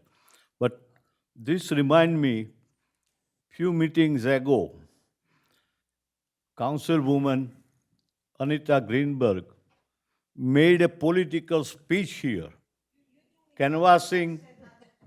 No, but I have to bring that to attention to the people, that she was campaigning here for I was making Mark clarifications. Razzoli I was and not discrediting clarifying. Ms. DeCario.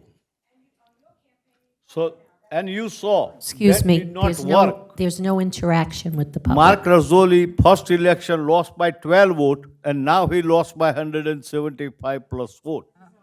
So that says that this is a sacred place. You cannot play politics here. But I just wanted to know that in future, none of the council person will make any political speech from this dais. Thank you. And I also want to wish the Muslim community in Ulbridge and all over the world, they're celebrating their pious month, Ramadan, which will be ending in few days. And that is called the Eid Mubarak. That's the second day of lunar calendar of the moon coming out.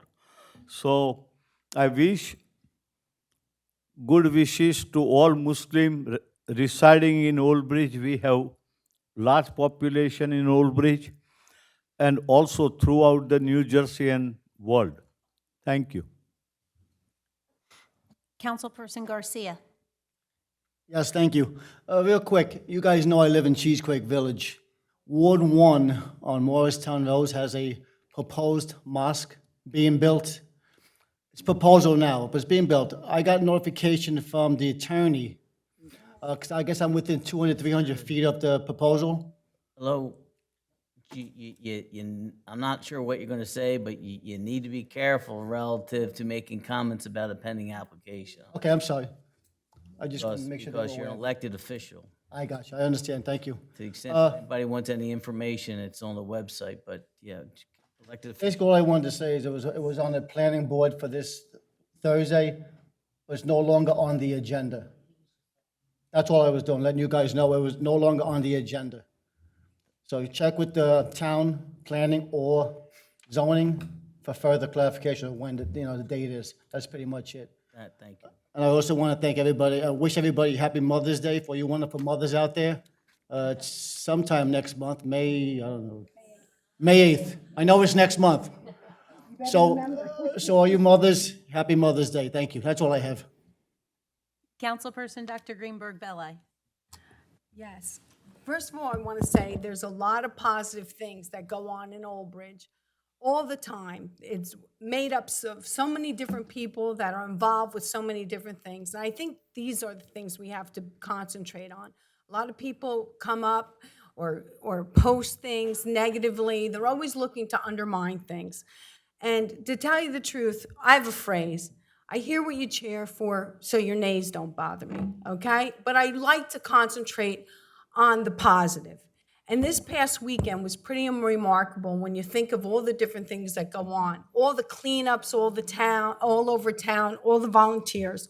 It was mentioned here before about the Healthy Kids running series that came to Ulbridge, and I personally would like to thank Lori Alberti for bringing that here. It was a lot of fun to see those kids running from ages, 2, 4, to like, 8th grade. And I think it's so important to get kids involved with things, to get kids outside. Kids are inside so much. They're attached to these electronics all the time. Getting out, getting fresh air, being involved with things really sets the platform for things later in your life, to get involved, to be committed to something and dedicated to something. It keeps you out of a lot of trouble. Not only that, to think that our Ulbridge High School percussions won the silver medal at the Percussion World Championship at the Winter Guard International Performing Arts Competition in Dayton, Ohio. There were over 47 schools, and they came in second. So I want to thank Melissa Thatcher, the band director, and her husband, Chris Thatcher, for his expertise, and also the Drum Corps band leader, Alex Alessandro.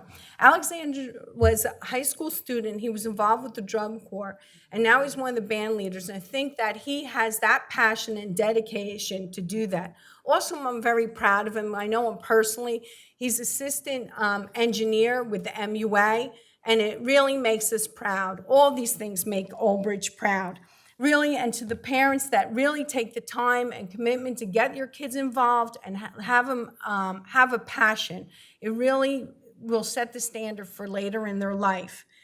And then I want to also say, when you think locally, the town is very diverse, whether it's business, we have a lot of wooded area, we have the beachfront, but we also have some farms still. And it's sad when farms do go by the wayside, but we have to be realistic.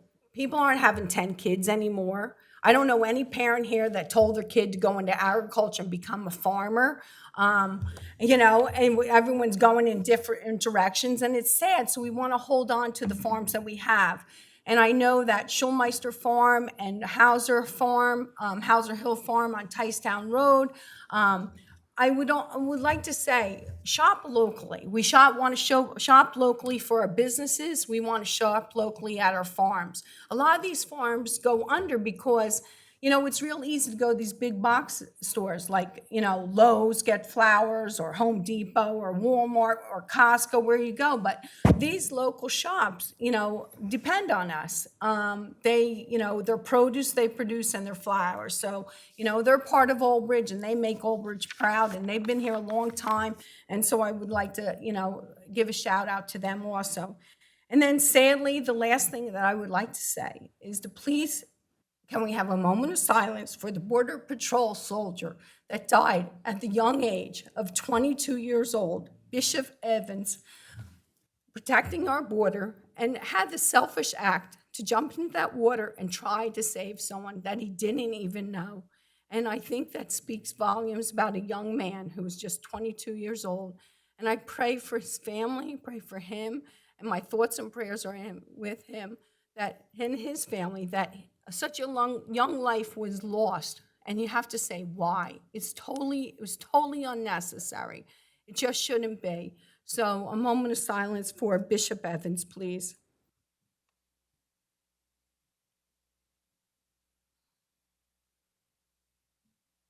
Thank you. Everyone be well, and happy Mother's Day. Councilperson Murphy. Yes, how you doing? I'm not supposed to talk to anybody. I kind of have to admit that I was out of hand with Mark, was ex-councilman Rizzoli. We've had a long-running feud, but it shouldn't have been brought out like that. Even I was a little embarrassed watching it on tape. And I want to apologize to the audience and to him, too. The other thing is, I felt that was an unfair shot. That was not my family that comes here all the time. I've tried to stop them. I've tried with lawyers. I've tried with this lawyer. They were told, you have to let him speak. You have to let him speak. They are the furthest thing from my family as you could ever think. They just came here. To this day, I don't know why. And that's all I have to say. Councilperson Pasquitti. Yes, I too want to wish all the mothers a happy Mother's Day, especially the ones on the council. And a shout out to my wife for her birthday on May 5th. Thank you, that's it. Councilperson Walker. Yes, there were a lot of amazing events in the past month. We had baseball openings, soccer openings. We had the race, the Healthy Kids race, and the percussion. We try to go to as many things as we can, but sometimes we can't make everything. But just want everybody to know that we would get there if we could. And once again, I just want to mention, as I do every week, that our town needs volunteer firemen. So if you find out which fire company is in your district, if you could go to them and see about joining, that would be great, because our town is really run on volunteers, and you have no idea how many millions of dollars we save every year. In fact, they had a fire call here today, said there was an explosion at 1 Ulbridge Plaza. I said, oh, maybe there's no council meeting tonight, but it was just two squirrels had, I guess, gone on the wire and blew the power out. So everything's back, and I just want to wish everyone a happy Mother's Day. Council President Sohar. Yes, thank you. I also, too, happy Mother's Day to all the ladies. I see them all sitting out here. Happy Mother's Day. And I agree with everyone as far as the town being so special. And just all the things that we do and we see, we participate in, like Mrs. Walker said. And I was at the Easter egg hunt at Madison Park. It was just amazing to watch those kids as they were just so excited with the baskets and the bunny. And you just think, what a great place to live, you know. We really are fortunate, and I think we do try our best to make things as good as possible for all of them, you know. So everybody have a good Mother's Day. Madam President? Yeah, I just want to clarify one thing that I made a mistake in what I said. I just want to say one thing. The budget meeting is not this Thursday, it's next Thursday. I made a mistake. So I believe it's tentatively scheduled for May 5th. So I just wanted to clarify that real quick. Okay, so budget for the Board of Education For the Board is of Ed, May yeah. 5th, 7:30? Yes. Okay. All right. And I'll ask for a motion to adjourn. Second. Okay, moved by Dr. Greenberg, second by Councilperson DeCaro. Yes. Councilperson De Palma. Yes. Councilperson Desai. Yes. Councilperson Garcia. Yes. Dr. Greenberg Belli. Yes. Councilperson Murphy. Yes. Councilperson Pasquitti. Yes. Councilperson Walker. Yes. Council President Sohar.